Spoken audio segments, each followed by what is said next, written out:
وعمل لا يرفع وقلب لا يخشع والدعاء لا يسمع اللهم آت أنفسنا تقواها وزكها أنت خير من زكاها أنت وليها ومولاها اللهم بارك لنا في شعبانه وبلغنا رمضانه اللهم سلمنا إلى رمضان وسلم لنا رمضان وتسلمه منا متقبلا amin Allahumma amin insyaallah. Masih melanjutkan kajian kita kitab Riyadhus Shalihin karya Al-Imam An-Nawawi rahimahullah rahmatan wasi'ah wa rahimallahu ulama al-muslimin. Qala al-musannif rahimahullahu ta'ala wa nafa'ana bihi wa bi'ulumihi fid dharain amin. Bismillahirrahmanirrahim.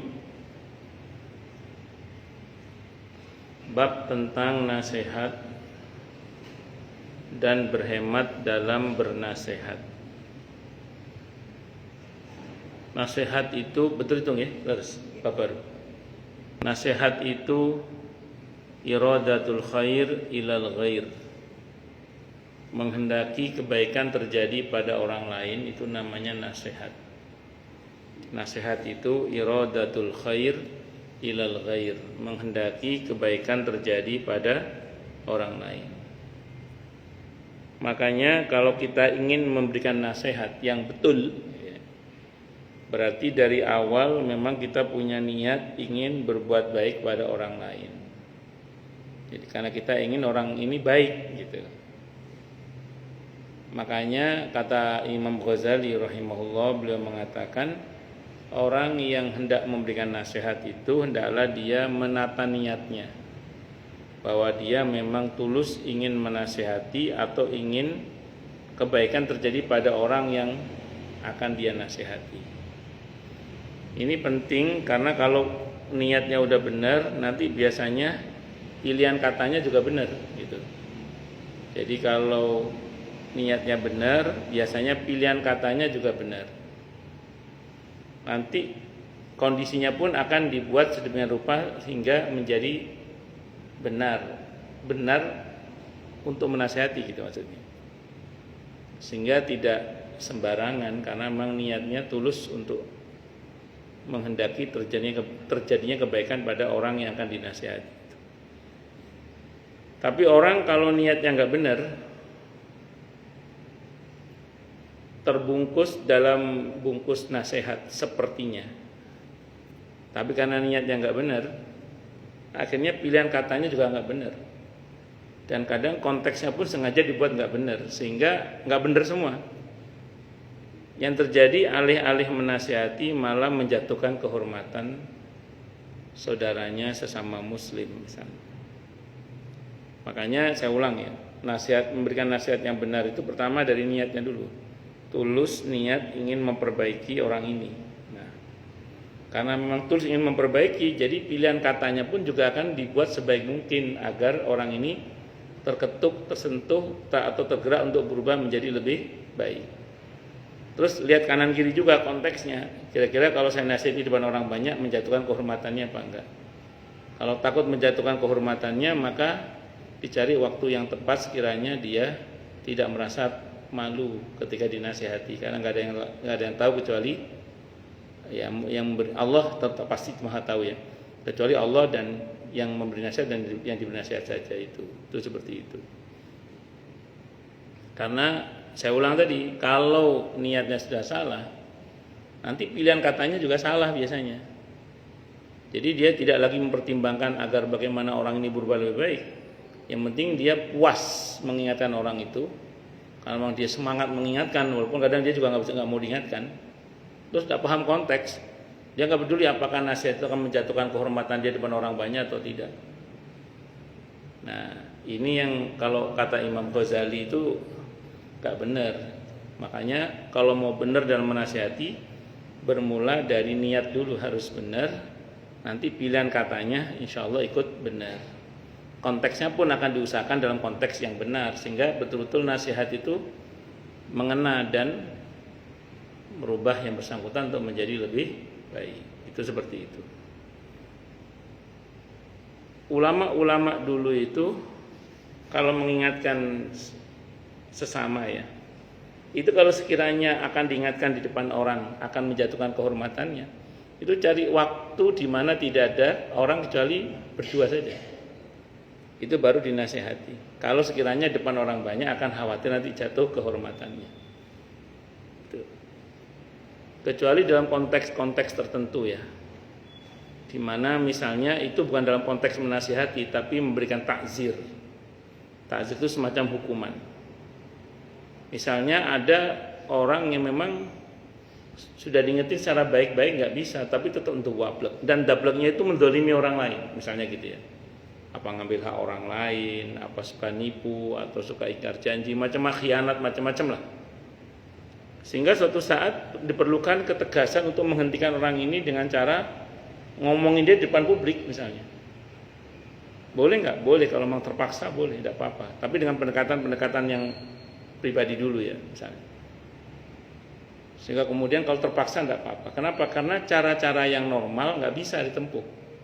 Sementara kedolimannya harus dihentikan, terpaksa diomong di publik, biar dia malu sekalian, tidak apa-apa. Kalau punya rasa malu itu, kadang nggak punya rasa malu juga sih repot. Ya. Karena takzir itu sebenarnya bikin orang malu supaya dia berhenti, itu maksudnya begitu maksudnya. Itu untuk kemungkaran yang jelas ya, kemungkaran yang memang semua orang tahu lah, dan ini udah masif. Seperti pernah misalnya ada ibu-ibu di pengajian saya itu kelesak-kelesik. Rupanya ada penipuan. Saya tanya, ada apa bu? Saya tanya gitu. Ini Ustadz ada yang ketipu. Yang nipu siapa? Jangan Ustadz, rahasia. Kalau korbannya udah banyak ceritakan bu, saya bilang. Iya, kalau korbannya udah banyak ceritakan, sebut bu. Kalau memang korbannya udah banyak. Agar supaya orang lain selamat dari tipu dayanya. Udhkuru fajrul fajir liyahdarun nas. Sebutkanlah keburukan orang yang buruk agar orang yang lain selamat dari tipu dayanya. Itu seperti itu. Nah, itu yang pertama dulu nih. Yang kedua, di dalam bab ini kita disuruh berhemat dalam menasehati, maksudnya jangan boros nasihat. Orang itu kalau bahasanya Amr ibn al-As radhiyallahu anhu, beliau mengatakan ucapan itu seperti obat, kata beliau. Kalau takarannya pas akan mengobati, kalau berlebihan jadi racun. Nah, jadi kita kepada siapapun, termasuk kepada anak kita, istri mengingatkan suaminya, suami mengingatkan istrinya, orang tua dan anak kepada orang tua, guru pada murid, murid pada guru, tetangga dengan tetangga, teman dengan teman.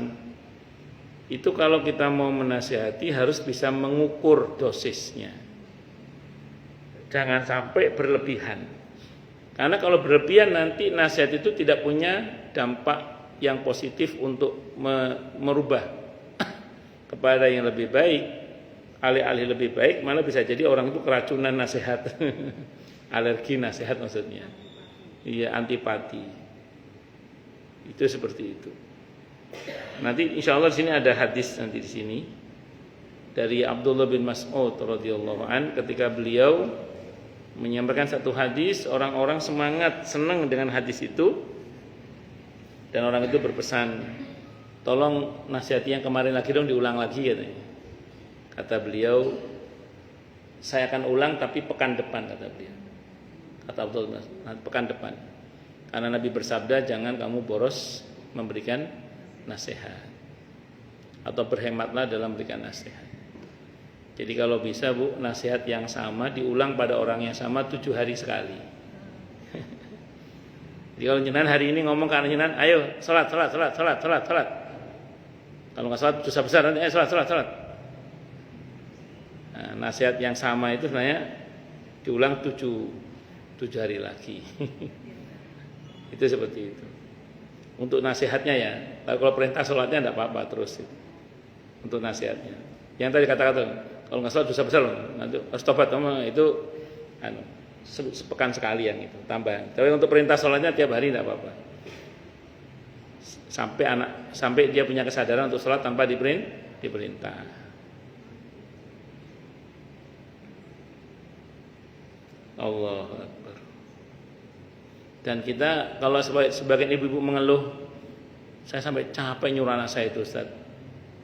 Al-Quran sudah memberitahukan, wa'mur ahlaka bis-sholati wastabir 'alaiha. Perintahlah anakmu untuk sholat dan bukan cuma sabar, Bu, sawabarlah. Wastabir, sawabarlah. Jadi memerintah keluarga anak termasuk untuk sholat itu harus ekstra sawabar. Tidak boleh mutung orang tua itu, tidak boleh mutung pokoknya. Suruh terus.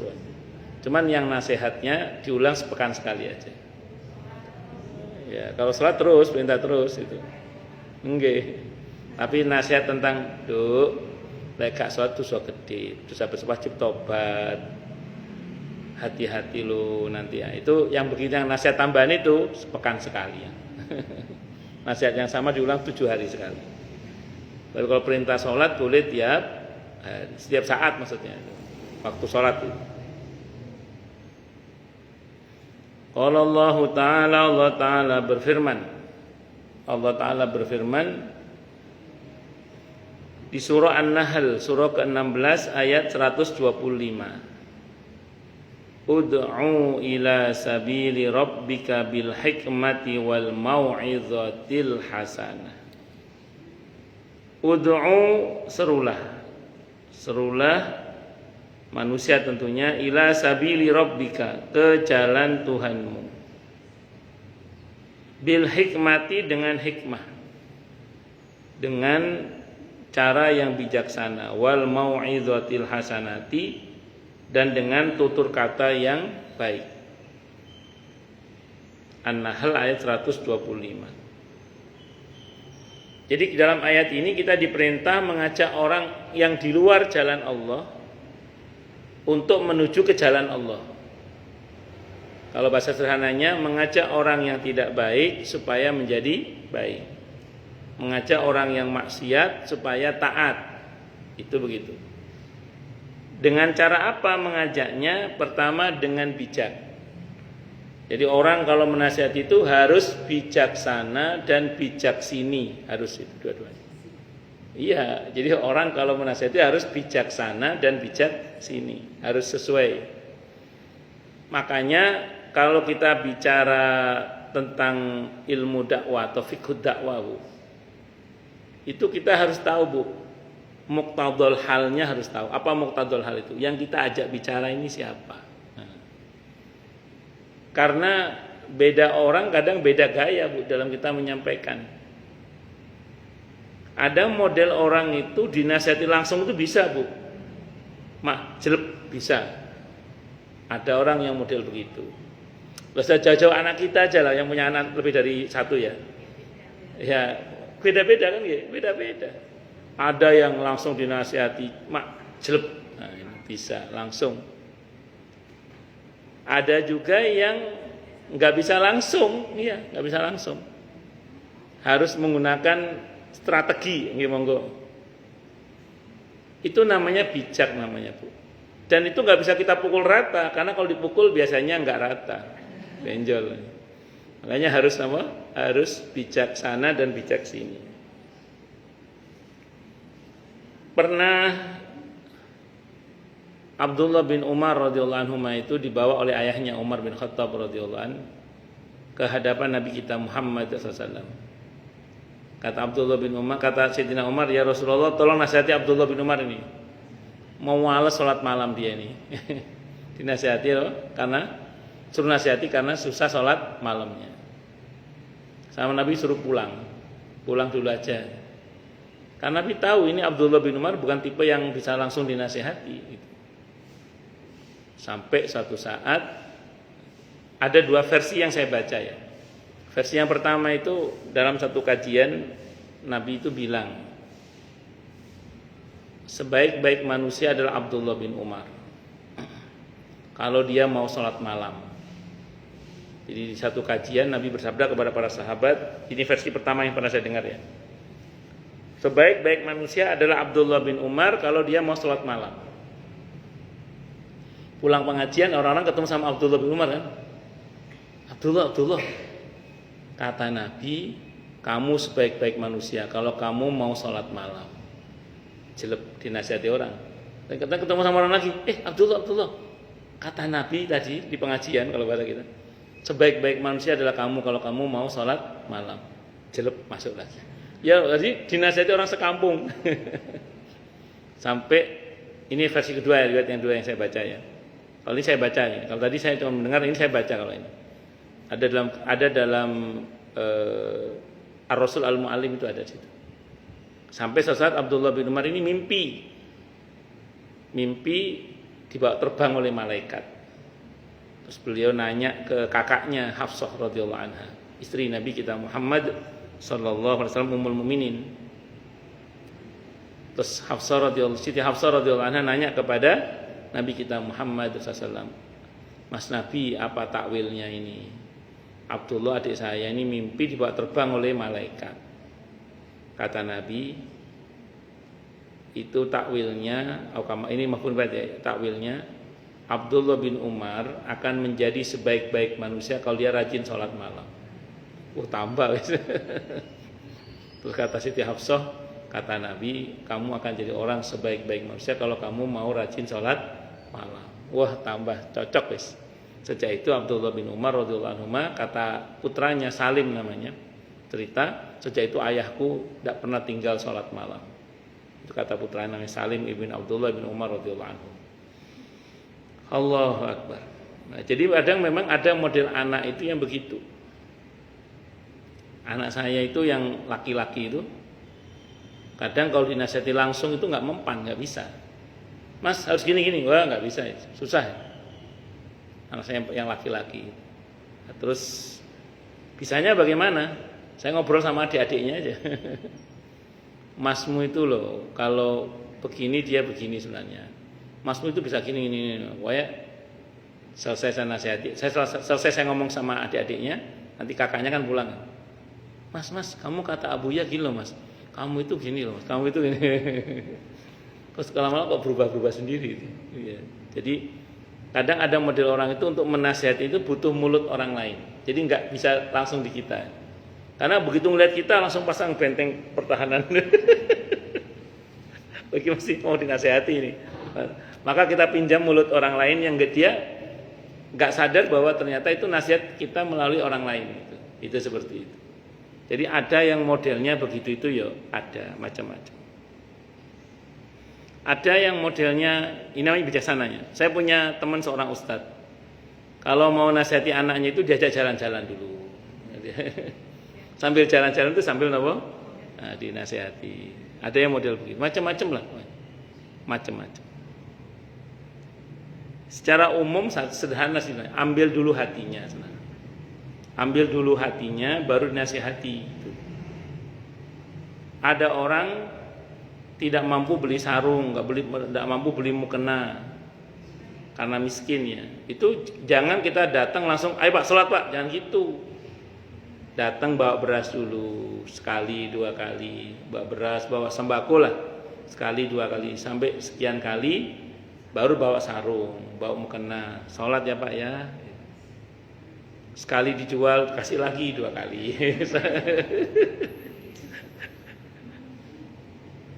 Ya paling enggak kan kita berusaha untuk mengambil hatinya dulu. Siapa tahu mudah-mudahan yang bersangkutan itu mau tobat.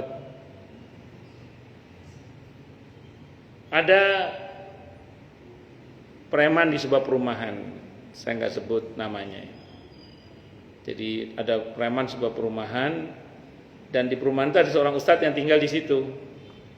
Sang ustadz ini kalau pulang dari pengajian kan sering bawa tentengan berkat itu. Sang preman ini non muslim, sering main gaple atau apa sama teman-temannya lah di pos di perumahan itu. Sang ustadz ini sering kalau bawa tentengan apa dikasih, ini bang. Kesannya kan kayak membiayai maksiat ya. Tapi rupanya itu strategi dakwah beliau. Diambil dulu hatinya preman-preman itu.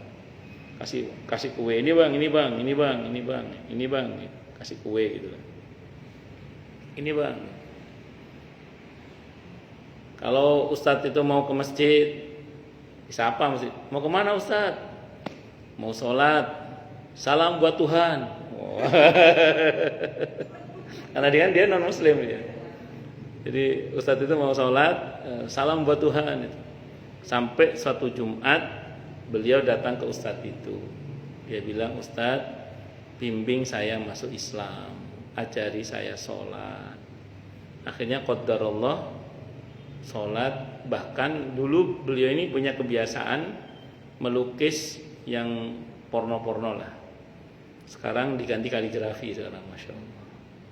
Taubat masuk Islam, masya Allah, ahli sholat sekarang, ahli masjid insya Allah. Dan yang tadinya senang melukis yang corok-corok itu sekarang melukisnya yang kaligrafi itu, masya Allah.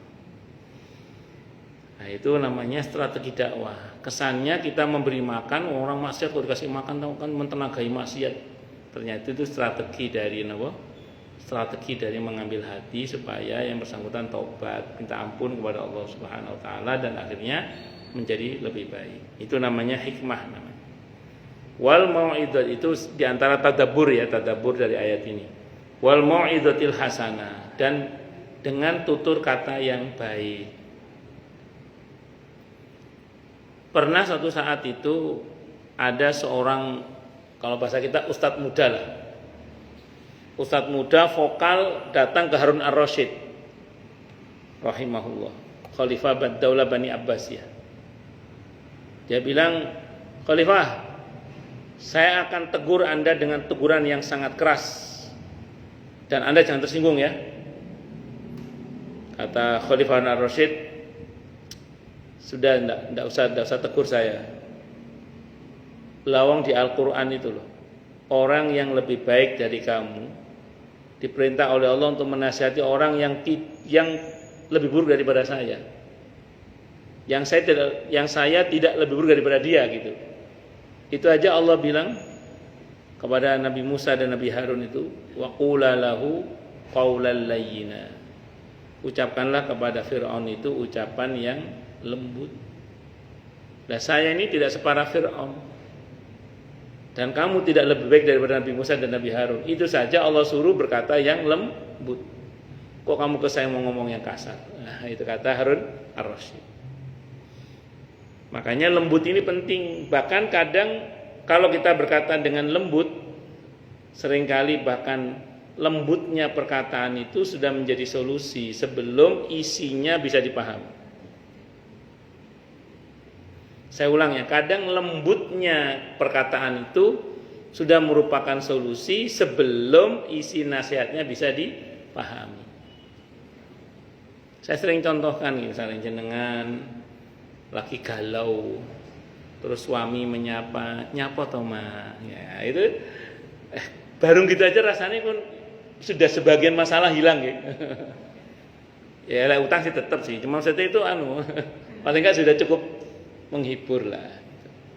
Jadi sikap suami itu kadang yang lembut itu kadang menghibur. Makanya Nabi itu pesan kepada kaum lelaki, beliau berpesan wanita itu terbuat dari tulang rusuk sebelah kiri. Tulang rusuk itu yang paling bengkok adalah ujungnya. Kalau kamu menurutinya maka akan bengkok, semakin bengkok. Jadi tapi kalau kamu ingin meluruskannya, maka kamu akan mematahkannya. Intuqimha tuksirha, kata Nabi. Jadi tulang rusuk itu memang bengkok. Kalau dituruti ya bengkok terus, kalau dituruti. Nah, terus tapi kalau kamu mau meluruskan tulang rusuk pasti patah, kata Nabi. Intuqimha tuksirha, kata Nabi. Apa perintah beliau? Fadariha ta'ish biha, kata Nabi. Berlaku lemah lembutlah kamu pada wanita itu, maka kamu akan bisa menikmati hidup bersamanya. Bahwa non sewu, istri mungkin salah, anak perempuan mungkin salah, laki-laki juga sama sih. Nah, lebih parah lagi malah kadang. Cuman untuk meluruskan wanita itu oleh perintah Nabi jangan ngasal, jangan tek, patah pasti. Tapi dengan lembut, kata Nabi, fadariha ta'ish biha. Dengan lembut maka kamu akan bisa hidup bersama dengannya. Allah. Tapi istri saya menter kok Ustaz, saya marahi langsung bisa. Di permukaannya bisa, dalamnya kan kita tidak tahu. Allahu Akbar. Ya, tetap harus dengan apa? Lembut. Tapi secara prinsip satu sebenarnya, terkait dengan semuanya, tidak hanya suami istri sih, semuanya sebenarnya. Secara prinsip satu sebenarnya, apapun itu kalau menasihati pasti tidak menjatuhkan kehormatan, itu aja. Kalau ada orang mengatakan tulus menghormati tapi menjatuhkan kehormatan, itu bukan nasihat gitu. Itu namanya penghinaan. Ada orang menasihat, aku tulus loh menasihati kamu, makanya kamu jauh goblok tahu kamu itu anu, ya itu bukan menasehati, merendahkan itu. Tapi kalau lembutan, jangan bertindak bodoh ya. Ini konsekuensinya berat loh. Kamu itu harus tahu, ngerti yo ngono loh. Nah, itu. Tapi tetap dengan nada-nada yang tidak menjatuhkan kehormatan. Tidak tahu pernah apa buatan jenengan melihat ada seorang suami kepada istrinya atau sebaliknya istri pada suaminya itu pilihan katanya dan nadanya itu merendahkan, padahal katanya menasihati. Bisa dipahami ya. Kita jangan begitu gitu, maksud saya begitu. Kita jangan begitu.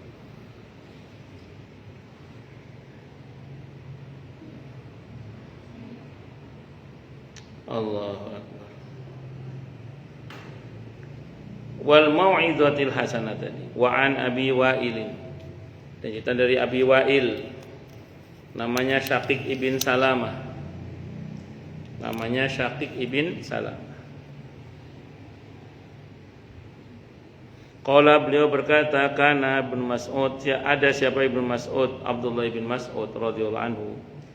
Yudzakiruna, mengingatkan kami fi kulli khamisin marratan, di setiap hari Kamis sekali. Faqala, maka berkata lahu kepada Abdullah bin Mas'ud radhiyallahu anhu, siapa rajulun, seorang lelaki. Ya Aba Abdurrahman, wahai Pak Abdurrahman, lawaditu annaka dzakartana kulla yaumin.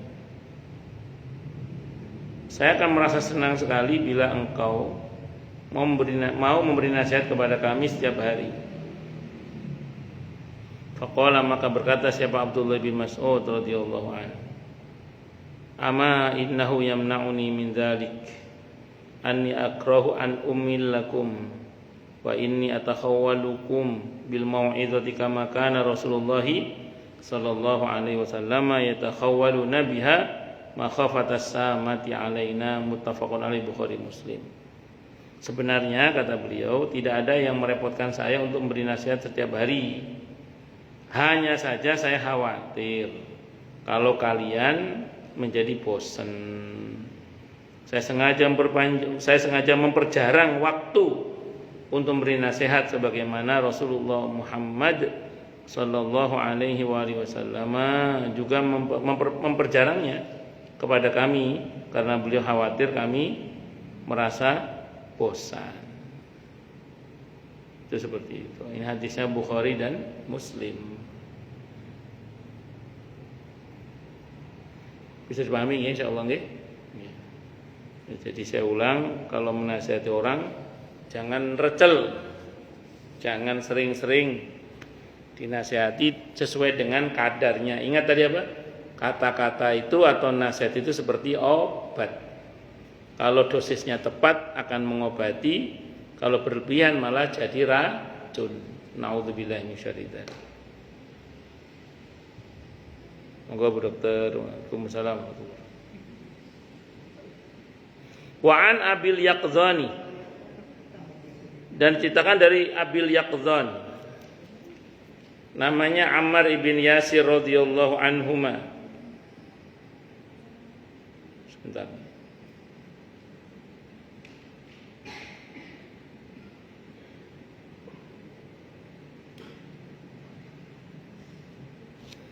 Namanya Ammar ibn Yasir radhiyallahu anhuma. Beliau ini ahadul asyaratil masyhudi lahum bil jannah. Satu di antara 10 sahabat Nabi yang dijamin masuk surga. Namanya Ammar ibn Yasir radhiyallahu anhu.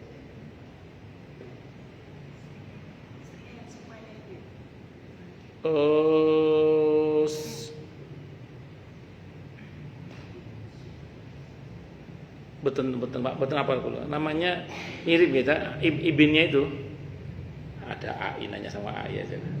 Suaminya Sumayyah siapa ngoten nggih? Nggih. Yasirnya berarti. Ini Ammar bin Yasir, berarti anaknya kali Bu. Sebentar.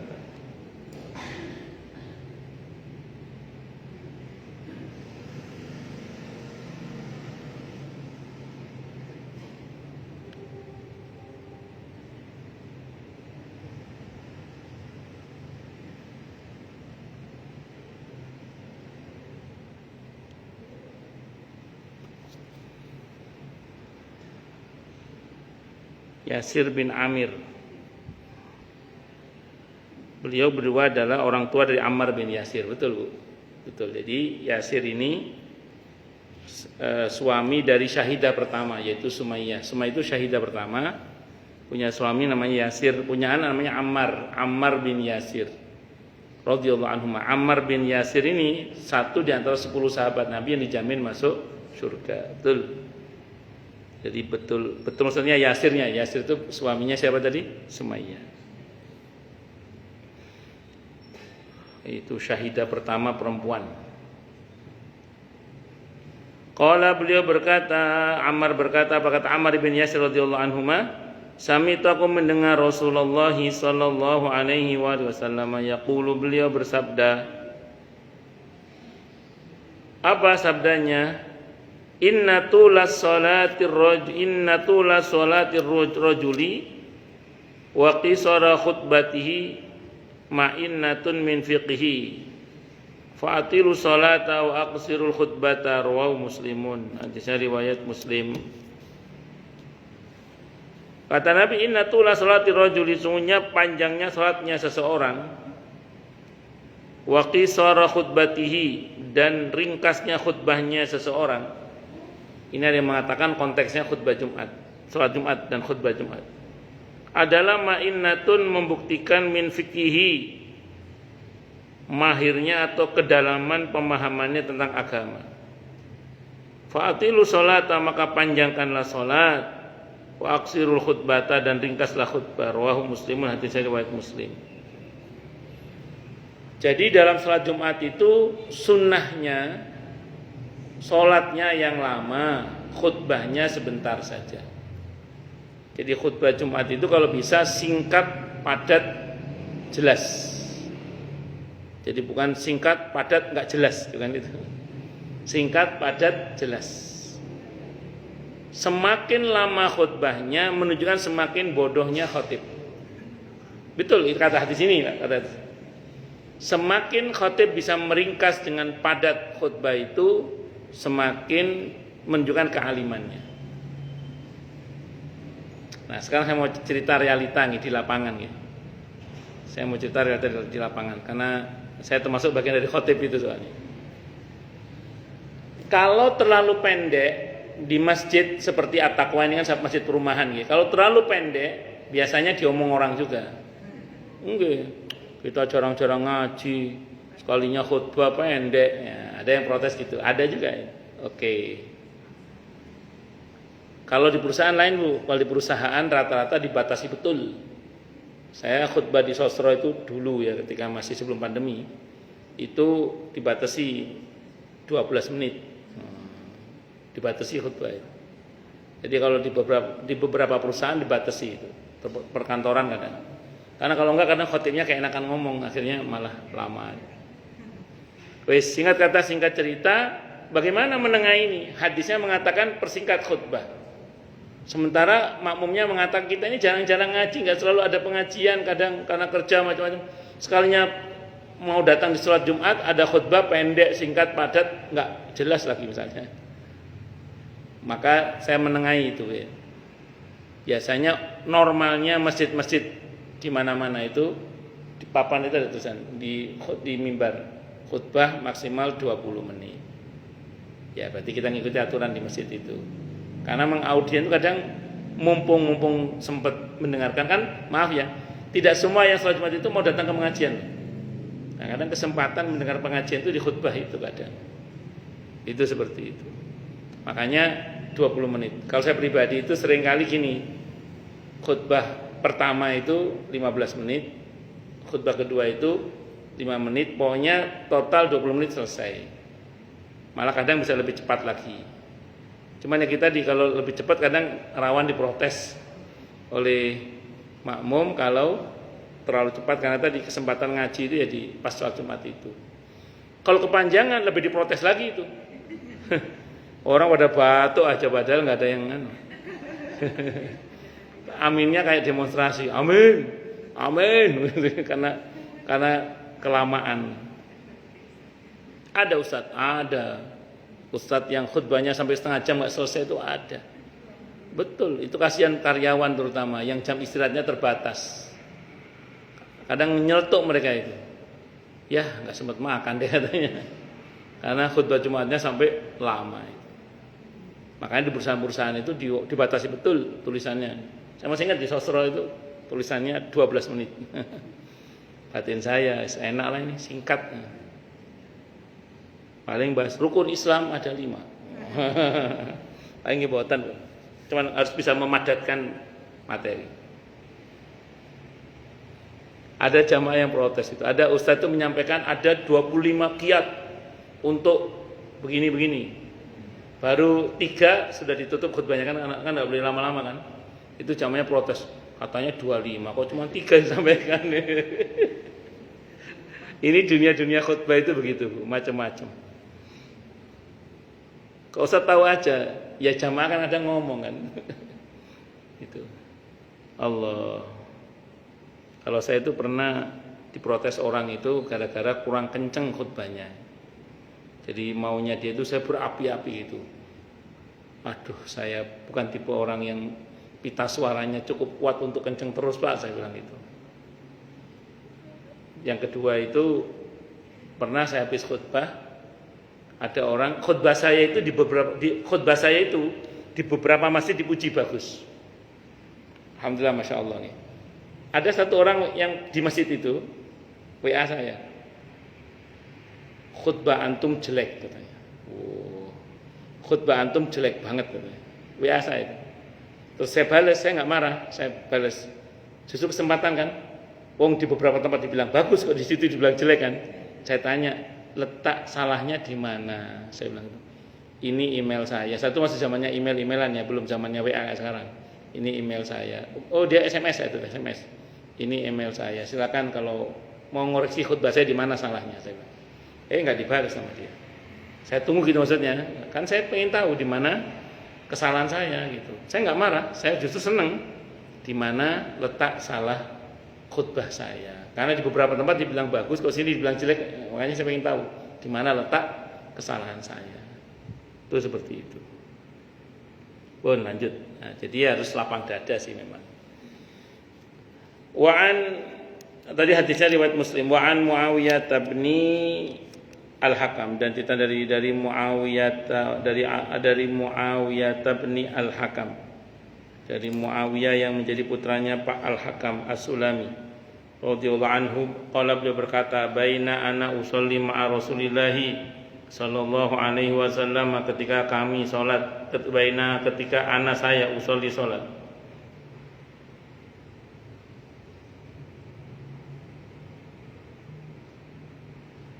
baina ketika kami, ana maksudnya saya, usolli salat ma'a Rasulillah bersama dengan Rasulullah Muhammad SAW.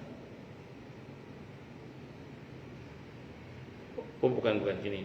Baina ketika kami, ana maksudnya saya, usolli saya salat ma'a Rasulillah bersama Rasulullah Muhammad SAW.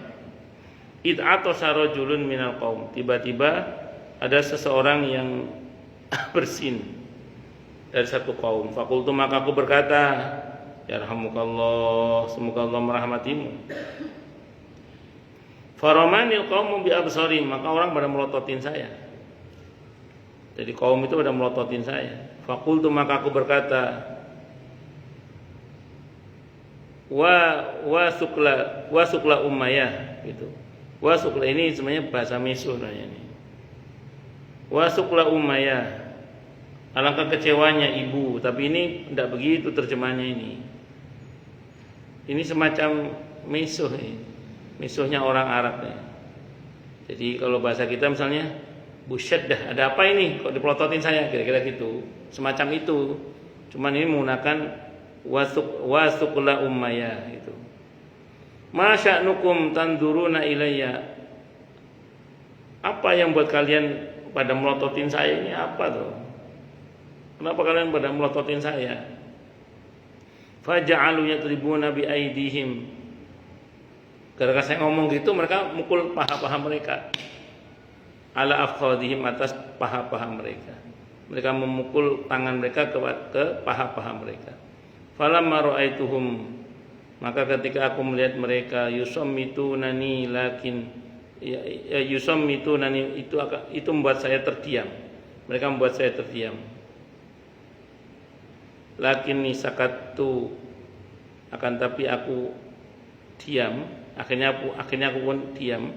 Falamma shalla, maka ketika selesai salat siapa Rasulullah SAW, maaf. Mereka memukul paha itu maksudnya tujuannya untuk supaya aku itu diam. Dan akhirnya aku pun terpaksa diam gitu. Sakattu. Falamma shalla, maka begitu selesai salat siapa Rasulullah Muhammad sallallahu alaihi wasallam, fabi abi huwa wa ummi, maka demi bapak dan ibuku beliau Rasulullah Muhammad SAW, fabi abi huwa wa ummi, maka demi bapak dan ibuku, ma ra'aitum mu'alliman qablahu wala ba'dahu ahsana ta'liman minhu, aku tidak pernah melihat guru sebelumnya dan sesudahnya yang lebih baik dalam pengajarannya daripada Rasulullah Muhammad sallallahu alaihi wasallam. Fa wallahi, maka demi Allah, maka harabi wala dorobani, beliau tidak membentak saya, beliau juga tidak memukul saya, wala syatamani, dan tidak memaki saya. Qala, beliau bersabda, inna hadhi sholata, sungguhnya salat ini cung, la yasluhu fiha syai'un, tidak patut di dalamnya sesuatu, min kalamin nas, dan tidak patut bicara dengan manusia di dalam salat ini cung. Innama hiya tasbih, salat itu isinya tasbih, wa takbir, dan takbir, wa qiraatul Quran, dan membaca Al-Quran. Kama qala Rasulullah SAW, qultu, aku berkata, ya Rasulullah, wahai Rasulullah, ini sesungguhnya aku hadisu ahdin bi jahiliyah, faqad ja'a Allah bil Islam, wa inna minna rijalan ya'tunal kuhana, qala fala ta'tihim, qultu wa minna rijalun yatatayyaruna, qala dzalika syai'un yajidunahu fi sudurihim fala yasudduhum, rawahu Muslimun. Wahai Rasulullah, sungguhnya saya ini baru saja melewati masa jahiliyah, dan kini Allah telah mendatangkan Islam, dan bahwasanya ada di antara kami orang-orang yang masih suka mendatangi dukun-dukun. Kemudian beliau bersabda, janganlah kamu mendatangi mereka. Saya berkata, di antara kami masih ada juga orang-orang yang suka meramal. Beliau bersabda, itu adalah merupakan suatu kepercayaan yang ada dalam hati mereka, maka janganlah dibiarkan mereka itu. Riwayat Muslim. Di sini lebih tepatnya bukan meramal ya, tatoyur itu punya anggapan buruk terhadap pertanda yang Allah buat. Jadi anggapan buruk atau anggapan sial terhadap satu keadaan yang membuat seseorang itu kemudian meyakini sesuatu yang patutnya tidak dilakukan lah, karena itu merupakan bagian dari berburuk sangka terhadap apa yang Allah buat gitu. Sambil contoh misalnya dari kata burung tatoyur itu ya, artinya dulu itu kalau ada burung tertentu bunyi berarti mau ada yang mati, mau ada maling, mau ada apa.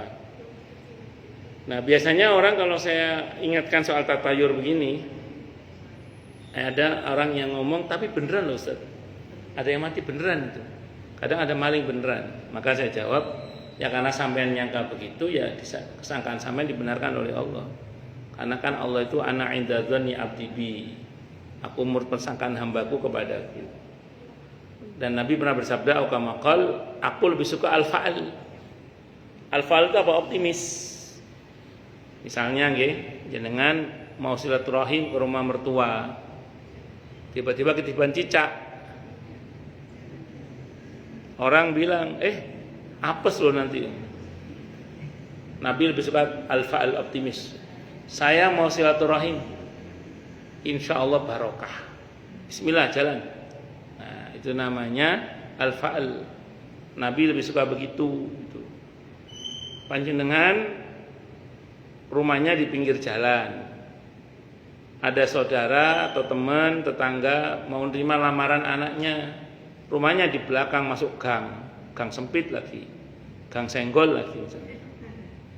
Maka kemudian tetangga atau teman atau saudara jenengan bilang, "Mbak, pinjem rumahmu yo. Kan rumahmu besar, halamannya juga besar pinggir jalan. Untuk nerima lamaran anak saya biar besan saya nggak kesulitan masuk ke gang." Misalnya gitu, misalnya. Oh iya nggak apa-apa dek, gawean wis. Tiba-tiba ada tetangga lain ngomong, Pak, anakmu lo belum nikah. Kok kamu nerima lamaran anak orang lain, nanti anakmu nggak laku-laku nikah loh. Itu kalau orang al-fa'al, dan ini yang Nabi sukai. Ngomongnya apa? Oh enggak mbak, kata Nabi saya kalau nolong orang dibantu oleh Allah. Nah, jadi saya bantu aja tetap. Itu namanya al-fa'al optimis namanya. Dan penetralisir dari tatoyur itu adalah tawakal. Hasbunallah wa ni'mal wakil. Bismillah, insyaallah barokah. Hasbunallah wa ni'mal wakil. Ya, insyaallah yang kita takutkan tidak akan terjadi, insyaallah. Terus catatan pentingnya lagi, tolong bedakan antara tatoyur dengan firasat. Kalau tatoyur kan anggapan buruk terhadap pertanda yang Allah buat, seperti dari burung tadi misalnya. Kalau ini firasat ini bukan berkaitan dengan pertanda, tapi lebih kepada insting sebenarnya. Dalam sebuah hadis di antaranya riwayat At-Tirmidzi, sependek yang saya ketahui hadis ini ada yang mensahihkan, ada yang menghasankan, ada yang mendhaifkan hadis ini ya. Nabi bersabda, kama qala ittaqu firasatal mu'min fa innahu yanzuru binurillah. Takutlah kalian terhadap firasatnya seorang mukmin, karena dia menatap dengan cahaya Allah. Takutlah kalian pada firasat seorang mukmin, karena dia melihat dengan cahaya Allah. Firasat itu apa Ustaz? Tadi saya bilang intuisi ya, insting, di mana tiba-tiba misalnya ya, atau gimana ceritanya kok kepikiran suami misalnya. Kok kepikiran istri, kok kepikiran anak, kepikiran keluarga, orang tua atau apa. Dan ini nggak bisa dicegah. Nggak tahu gimana ceritanya kayak dominan gitu. Nyapa sih kok aku kepikiran anaknya, apa enggak. Nah yang model begitu jangan cuma ditelepon anaknya itu, tapi doakan. Kenapa? Karena telepon, video call itu tidak bisa merubah takdir. Yang bisa merubah takdir itu dengan izin Allah adalah doa. Maka doakan. Jangan cuma apa tadi ditelepon. Kalau perlu sedekah, karena bala itu tidak berani melangkahi sedekah. Itu begitu. Itu namanya firasat namanya. Nah, itu kadang tiba-tiba mengemuk aja itu. Nah, seorang mukmin itu menatap dengan cahaya Allah. Maka perintah Nabi jangan remehkan, berhati-hatilah dengan firasat seorang mukmin. Ittaqu firasatal mukmin. Itu seperti itu. Sebelum pandemi terjadi itu saya di WA guru saya. Wonten apa Ustaz? Kataku, mboten enten kata guru saya itu. Mboten enten, namun kalau kepikiran mawon kok sepertinya ada sesuatu yang gelap katanya. Oh nggih, mungkin saya sedanten. Tidak lama pandemi itu. Rupanya firasat beliau sudah nangkep gitu firasat. Bukan ramalan, cuma kirangan kok ketinggalan wonten sing gelap-gelap atau ini ada kayak kurang bagus itu loh. Sebelum pandemi itu WA saya beliau. Jangan tanya nomor WA beliau, nanti jangan malah. Jadi kayak ada firasat. Beliau tidak mengatakan apa, cuma beliau kok kayak ada yang iya gelap, tidak enak gimana, pokoknya nggak enak lah itu. Oh mungkin santan saya bilang gitu. Saya bilang gitu, semoga semuanya baik-baik saja. Akhirnya nggak lama ya pandemi itu, ramai soal pandemi itu. Batin saya, apa ini firasat beliau ini pandemi itu. Itu. Jadi pokoknya kalau firasat seorang mukmin tidak boleh diremehkan. Segera ambil tindakan.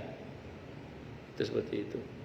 Dengan doa, sedekah, zikir, wirid, apapun terserah dengan baca. Karena intinya telepon, video call semua tidak bisa merubah takdir. Yang bisa merubah takdir itu dengan izin Allah adalah doa. Kan? Kalau sedekah insya Allah bisa mencegah bala. Insya Allah. Tentu semua saya ulang semua dengan izin Allah Subhanahu wa taala. Pun bisa dipahami Bung ya? Tatoyur tidak boleh, kalau firasat mesti diperhatikan. Termasuk yang tidak boleh diremehkan adalah mimpi. Yang sudah kita bahas. Kenapa? Mimpi tidak boleh diremehkan. Dalam hadis yang sudah atau belum kita bahas, saya lupa, mohon maaf. Hadisnya Bukhari Muslim bahkan dikatakan Nabi bersabda, mimpi itu 1 dari 46 kenabian. Perintah beliau, kalau mimpi itu baik ceritakan. Kalau mimpi buruk, meludah ke kiri, berlindung kepada Allah. Meludah ke kiri atau ke bawah, terus berlindung kepada Allah. Meludahnya dikit aja. Jangan tuh. Terus berlindung kepada Allah. Kalau di riwayat yang lain yang pernah saya baca, ambil wudhu, sholat 2 rakaat. Nah, ambil wudhu, sholat 2 rakaat. Kalau di sini, seingat saya yang saya baca, meludah ke kiri atau meludah ke bawah, terus berlindung kepada Allah. Berapa kali meludahnya Ustaz? Sekali, 3 kali boleh. Ganjil lah. Kalau bisa ganjil, karena yang saya tahu jumlahnya ganjil. Terus berlindung kepada Allah. Doa apa saja, terutama Al-Falaq An-Nas, terutama Al-Falaq dan An-Nas terutama. Nah, karena mimpi itu Bu Dokter 1 dari 46 kenabian. Dan kata Nabi, yang masih tersisa dari kenabian adalah mimpi itu. Nah gini, dulu para nabi itu menerima wahyu melalui apa? Di antaranya melalui mimpi. Cuma kalau mimpinya Nabi memang wahyu. Kalau mimpi kita namanya ar-ru'ya as-shadiqah, mimpi yang benar. Kalau Nabi wahyu ya. Kalau kita kan bukan Nabi, namanya ar-ru'ya as-shadiqah, mimpi yang benar. Mimpi yang benar sebagai bocoran informasi dari Allah. Nah, ciri mimpi yang benar itu adalah kalau kita bangun, kita bisa bercerita dengan sangat baik mimpi itu. Jadi ketika kita bangun, kita bisa bercerita dengan sangat baik mimpi itu. Itu ciri mimpi yang benar sebagai isyarat dari Allah. Mana dalilnya Ustadz? Kisah Nabi Yusuf alaihissalam. Dalam surah Yusuf yang mimpi tidak hanya Nabi Yusuf. Kalau Nabi Yusuf oke lah valid. Tapi bersama Nabi Yusuf itu ada 2 orang yang dipenjara, yang itu bukan Nabi. Mimpinya juga valid. Malah yang satu jahat kan? Yang tukang roti itu jahat ya. Itu malah valid juga mimpinya. Raja yang mimpi di kisah Nabi Yusuf itu belum masuk Islam, masih kafir itu. Mimpinya juga valid. Fir'aun itu hancur, informasi kehancurannya melalui mimpi juga. Padahal Fir'aun itu gak cuma kafir ya, mengaku sebagai Tuhan, mbahnya kafir itu. Fir'aun itu aja mimpinya bisa benar. Jadi mimpi yang benar itu cirinya adalah begitu bangun kita bisa bercerita dengan sangat baik isi mimpi itu. Dan saya ulang, kalau mimpi itu dirasa buruk, susah ditakwil baik, maka meludah ke kiri atau ke arah bawah, terus berlindung kepada Allah. Kalau nggak bisa doa sendiri, paling tidak Al-Falaq An-Nas itu. Atau paling enggak auzubillahi minasyaitonirrajim, paling tidak. Seingat saya hadisnya Bukhari Muslim. Di sini nanti insya Allah jilid 2 nanti ketemu, jilid 2 insya Allah. Atau kemarin sudah? Belum ya? Belum ya? Nanti jilid 2 insya Allah. Ada bab tentang mimpi ada. Sampai ada bab khusus tentang mimpi, saking pentingnya mimpi. Gitu, ada bab khusus tentang mimpi. Wallahu a'lam bishawab. Nggih, monggo silakan yang mau tanya dulu. Tanya, protes, marah boleh. Monggo silakan. Masalah yang lain boleh. Oh, satu. Pindah bab. Oh, nggih. Pindah bab sayang. Saya pikir masih panjang hadisnya. Nggih. Betul. Satu lagi, wa anil Irbad, dan cerita dari Al-Irbad ibn Sariyah radhiyallahu anhu qala, beliau berkata, wa'adhana, telah menasihati kami siapa Rasulullah sallallahu alaihi wasallam, mau'izatan, dengan satu nasihat, wajilat, yang bergetar, minha, karena nasihat itu, apa, al-qulubu, hati-hati, wa darafat, dan mengucur, minha, karena nasihat-nasihat itu, apa, al-uyunu, air mata, atau mengucurlah air mata karena nasihat-nasihat itu. Wa dzakara al-hadis, dan beliau menyebutkan hadis yang cukup panjang. Kalau yang saya ingat, ini nasihat Nabi kepada para sahabat yang dirasakan laksana nasihat perpisahan gitu. Yang sampai para sahabat nangis. Di antara pesan Nabi, nanti sepeninggalku akan terjadi banyak sekali perbedaan-perbedaan, kata Nabi. Kalau mau selamat, berpeganglah pada Al-Quran dan As-Sunnah. Di sana ada tambahan, dan kepada Khulafaur Rasyidin. Jadi paket yang harus kita tidak boleh tinggalkan itu 3 itu: Al-Quran, As-Sunnah, dan Sunnah Khulafaur Rasyidin atau Sunnah Sahabah. Itu penting itu. Nah, ada orang itu mencoba merusak ini. Ada orang yang hanya pakai Quran dan mau pakai hadis, namanya ingkarus sunnah. Ada kelompok yang mau pakai Quran, mau pakai hadis, tapi sahabat dicela-cela. Ini juga nggak benar. Kalau mau selamat, Qurannya dipegang baik-baik, sunnah nabinya dipegang baik-baik, amaliyah, akidah, ajaran para sahabat Nabi, terutama Khulafaur Rasyidin, itu juga mesti dipegang baik-baik. Kalau begitu aman sudah.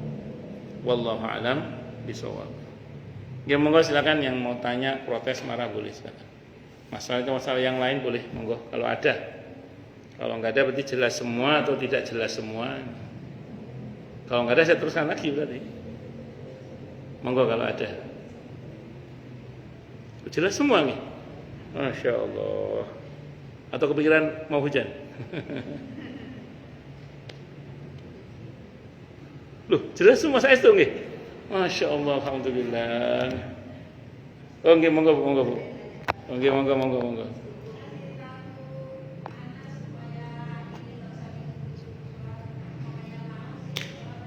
Sini dulu.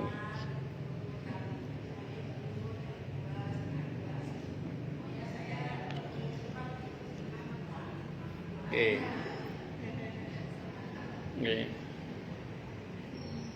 Yang pertama gini Bung ya. Anak kita mau sholat saja itu sudah harus kita syukuri. Saya ulang, anak kita punya kesadaran sholat saja itu sudah harus, itu pertama dulu, poin pertama harus kita syukuri. Itu satu dulu.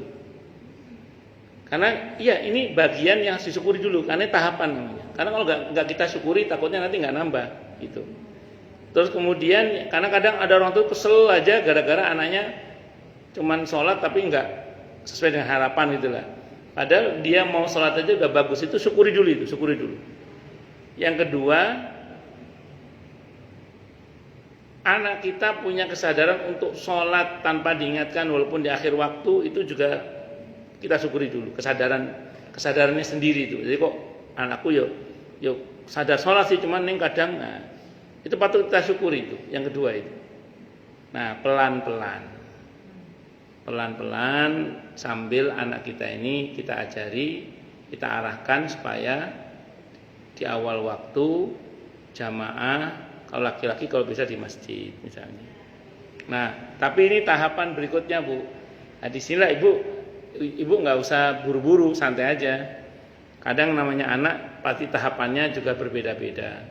Kalau saran saya ya diajak, andai kan ibu laki-laki saya suruh ya anak nggak usah nasihati, ajak aja gitu.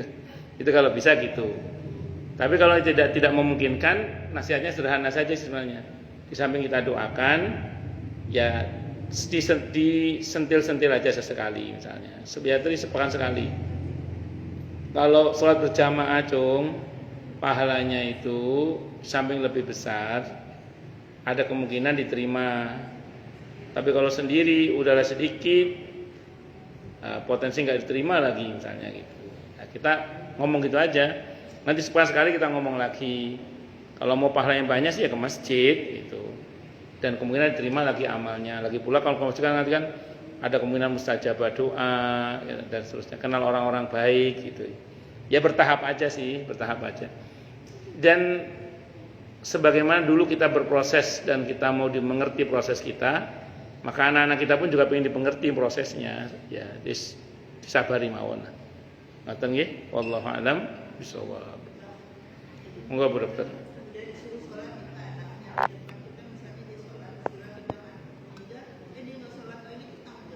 Bagus.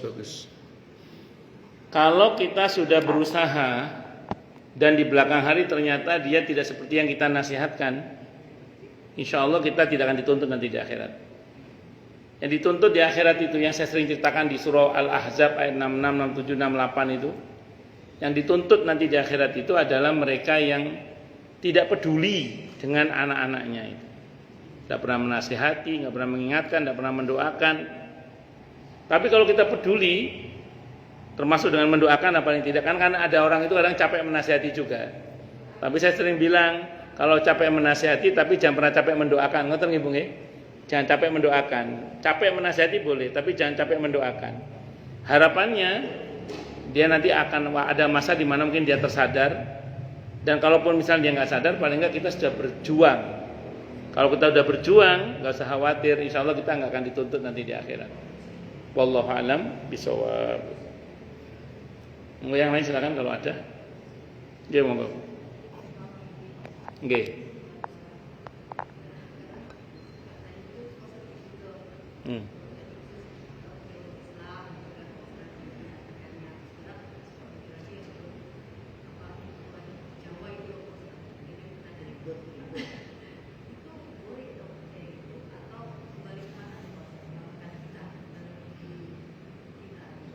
Baik.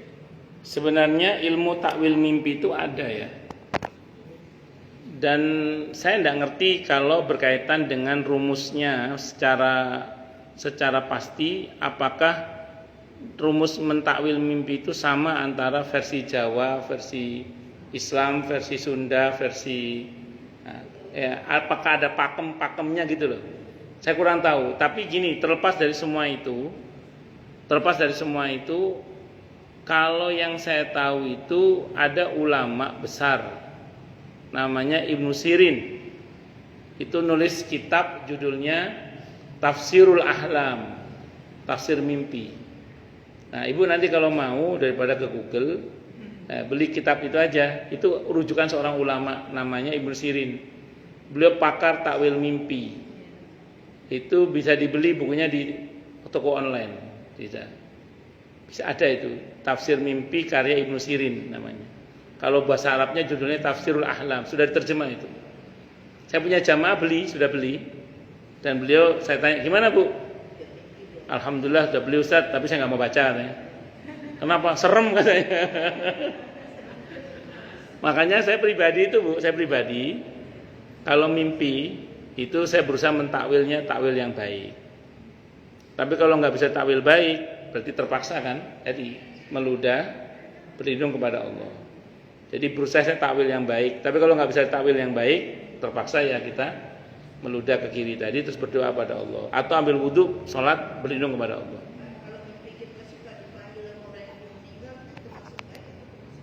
Oh itu tanda-tanda biasanya. Tidak apa-apa, kan cuma tanda-tanda toh. Tidak apa-apa tanda-tanda, kita suruh persiapan gitu maksudnya. Kita suruh persiapan. Belum tentu sekarang kok.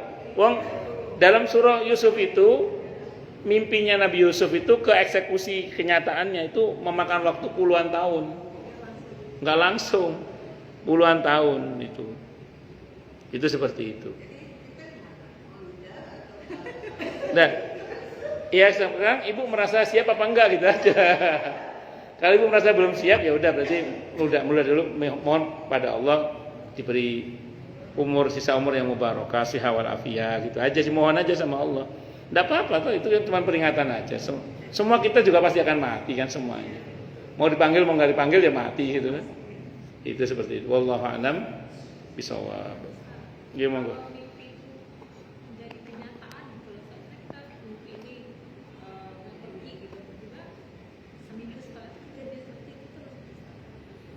Itu bocoran takdir ya.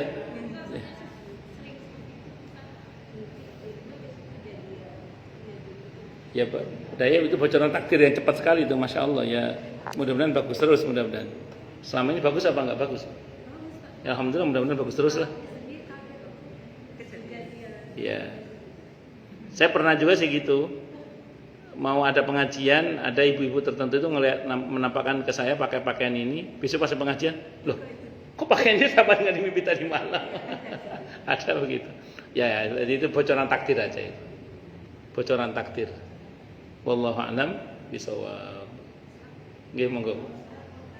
Sebentar Ibu Kus dulu nggih. Nggih, monggo Bu Kus.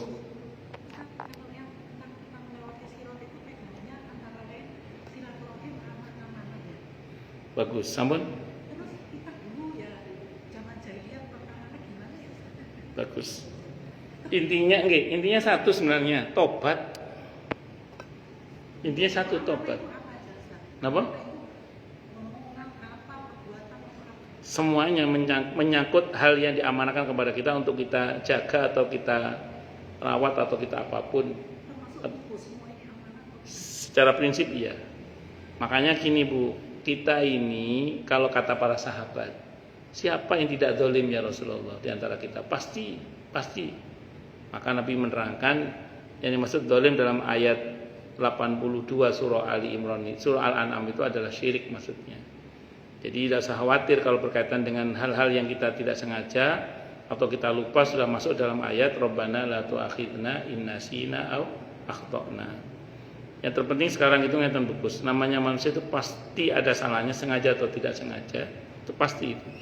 Yang penting sekarang kita bertobat minta ampun kepada Allah, sungguh-sungguh minta ampun kepada Allah, dan amalan-amalan yang mempercepat dan membuat orang selamat saat melintasi sesuatu itu di antara lainnya itu menjaga kehormatan saudara kita sesama muslim ketika dijatuhkan.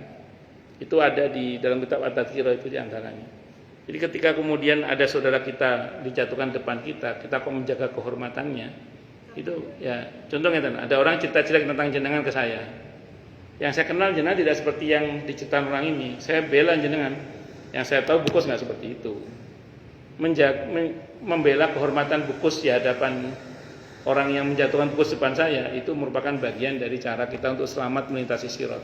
Itu dalam kitab At-Tadhkirah Imam Al-Qurtubi itu diantaranya. Jadi menjaga kehormatan saudara kita ketika dia dijatuhkan di depan kita. Adalah kita tahu dia tidak seperti itu. Menjaga kehormatannya itu membuat kita selamat nanti melintasi sirat itu. Wallahu a'lam bishawab. Kan ada orang-orang tertentu yang begitu kan itu. Kita bela di depannya. Enggak, yang saya tahu enggak begitu. Itu masih anu sampeyan aja ngomong ngono, masih saruk gak ngono.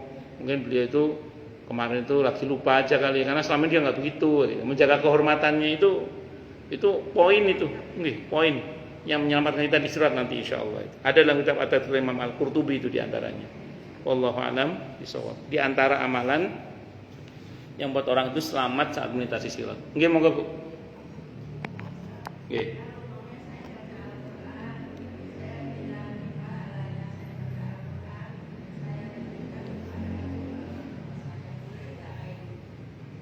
Jangankan ibu ngomong gitu, ibu nggak ngomong gitu aja sampai ke orang tua ibu.